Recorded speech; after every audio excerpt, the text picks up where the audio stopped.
For this video, I'm going to demonstrate how we can use the call reporting feature to identify a call and also listen to a call recording. So once again, we start from the overview screen and we need to just click on the call reports option and click on all calls so we can search all the calls on the system. Now this will bring up a report screen and it will allow you to select from a number of filters. We can select incoming, outgoing or internal calls. We can select which extension we want to search for calls from. We can select which extension we want to search for calls to. And we could also put an external number in there. So if we wanted to search for a call from a specific mobile number, we could type this into the field here. Or if we wanted to search for a call to a specific mobile number, we'd use this search field here. We can also identify calls to specific groups and to specific queues, and we can use a time frame to select which calls we want to filter on.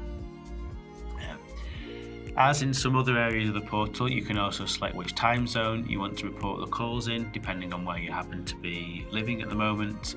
And we can also choose whether we want to see calls that were answered or calls that went unanswered, which could be interesting if you want to see which calls a user didn't answer.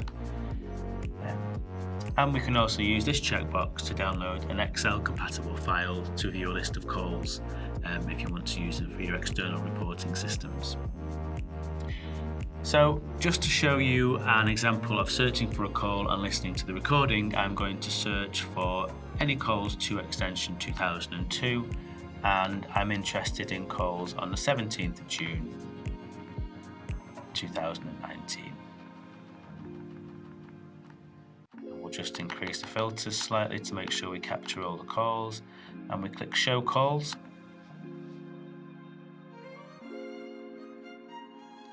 And as we can see, we found 7 calls.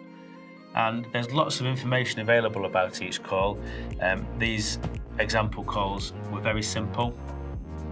There was no hunt group used, there was no queue used, there's no queue information on the time entered into the queue, and there's no information on the seconds the call spent in the queue, because it was a very simple call from extension 2001 to extension 2002. It lasted for 361 seconds, and there was no cost associated with the call because it was an internal call. And we have a call recording available, so to listen to the call recording we can simply press play, and then to pause the call recording whilst it's playing you simply press pause. And you can also download a call recording as an MP3 file by clicking on the download link. So that's a very quick overview on how you can use the call reporting screen to search for and listen to call recordings.